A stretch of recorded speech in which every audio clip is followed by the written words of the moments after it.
Maqaa keessan eenyu jenna? Maqaan kiyyaa akka moggaasa abbaa kiyyatti Badrii Amiinii jedhama. Hayyee. Akkammoo moggaasa ilmatti abbaa gammachiis jedhama. Osoon badhaadhina biyyaa kanatti hoggade qabeenya biyyaatis walaloo keessatti afoola kanaan dabarfatu barbaanna. Hariira illee dhamma afoolaan gartee qopheessee gartee itti jiru. Oromiyaan ja'a. Oromiyaa lattuu laliftuu badhaatu albuudhaan faayamtee meetaan tan hangaatu. Bosona uffattee biqiltuu sirraan baatu caayaa qabbanaawaa teessu jalaan kaatu haadha magariisaa tan daawwiidhaaf taatu burqaa baay'ee qabdaa madda lafaa baatu maagaza jallisee kan namni ittiin nyaatu biyyi too dureetti waa hiyyoomuun taatu dhoortorraa haa baatu. Oromiyaa biyya Oromoota harmee haadha goota barsiiftuu dargaggoota baadhattuu sablammoota. Maaltu sinaa caalaa shankoora yaa aala muuzaa fi jimoolee bunaa fi kuduroolee tarree yaa khataara kuduraa adda addaa waan lafarra saara ilillii babbareedduu hundaatu daraara uumaan biyya hundaa daawwiif si haraara daawwiidhaaf mijjooytuu teessoo raareef gaara badda qabbanooytuu tamidhaan haddaara gammoojjii oweetuu qabdadheeda gaala harmee too guddiftuu dargaggoo magaalaa barsiisi ilmaan kee balleessi wallaala. Hunda walqixxeessi baadiyyaaf magaalaa mara walqixxeessi baadiyyaaf magaalaa.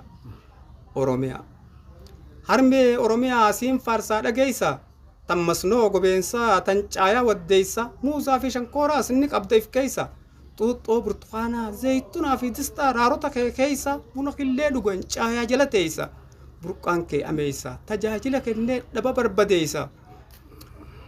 Yaa haadha hayyoota gootota gameessa. Yaa haadha hayyoota gootota gameessa dukkanti dabarte galgalli addeessa. Oromiyaa bal'oo tacaffee bishaanii tarraareen midhaanii daawwataniin kuufan yoo laalan ijaanii bosona gurguddaa daawwii ija faayaa odaadhaa fi somboo jala teessa caayaa waan gayyoo fi meexxii weeniin irra teessee siin kofaltee seeyti alagaa yoom qeeyti abshiir jiitaa dargaggoon seeyidi abshiir harmee qeeroon teesseeyidi. Oromiyaa biyya ormaa dhaqan ijaan nama baqaa biyyatoo dureetti tammasnoo maallaqa biyyatoo dureetti tan biyyeen maallaqaa masnoo jalila gaara gubbaan saqa Oromiyaa je'ee moggaafadhee maqaa haadhatoo dureetti si faarsuun naafaqa Oromiyaa je'ee moggaafadhee maqaa si faarsuun naafaqa. Oromiyaa citaalee filfillii hadaalee ilillii gabbattuu dirree ona raareen tee biqilaa kan samiin bona walaloon qophooftee jalqaban bosona.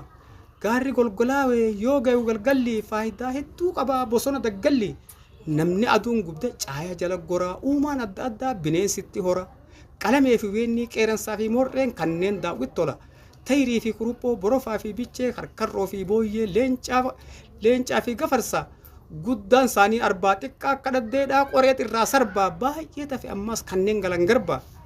Naachaa fi qurxummii roobii bishaan galtu shimbirroo fallaattii guchii killee dhaltu harmee Oromiyaa takkalleen sitti maltu haadhatoo dureetti takkalleen sitti maltu.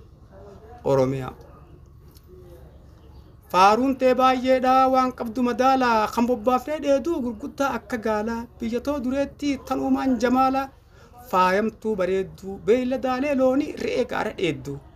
Faaya daawwii ijaa mijjooytuu hoggu hallee qabeenya kee himna faaruutti daballee gama shiiraaraaree masnoota dabarree shanyii adda addaa tan lafaa magartu qalbiin daawwii feetii biras hin dabartu garaan beelan qabu ija san agartu.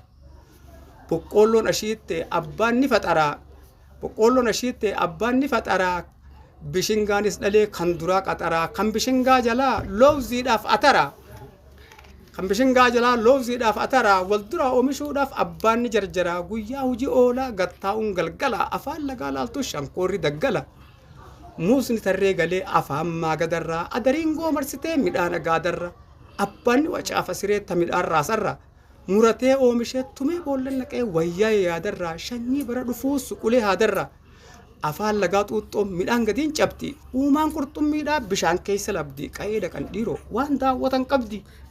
Je'eetumaan ka'ee amna itti fufe hoggaan ka'ee dhufe if moggaa milladhe daawwiidhaaf jarjare qa'een inuu daran timaantiin barbare dubbaa fi dinnichaa qa'ee hulaa duraa mana duuba laallaan mooraan tagaagura himaa ooluun fixuu gariisumaan dhiisaa afaan maraggiidhaa gaagura kanniisa ibiddaan uleetiin daymasaa anniisa kaanis gurgureetiin saaqa kaayyakiisa biyya too dureetti eenyu gadi dhiisaa kan du'eerra ciisaa jenneetiin walaloo kana akkasitti gartee qabeenya biyyattii tana kaarsinaa jechuudha. Galatooma.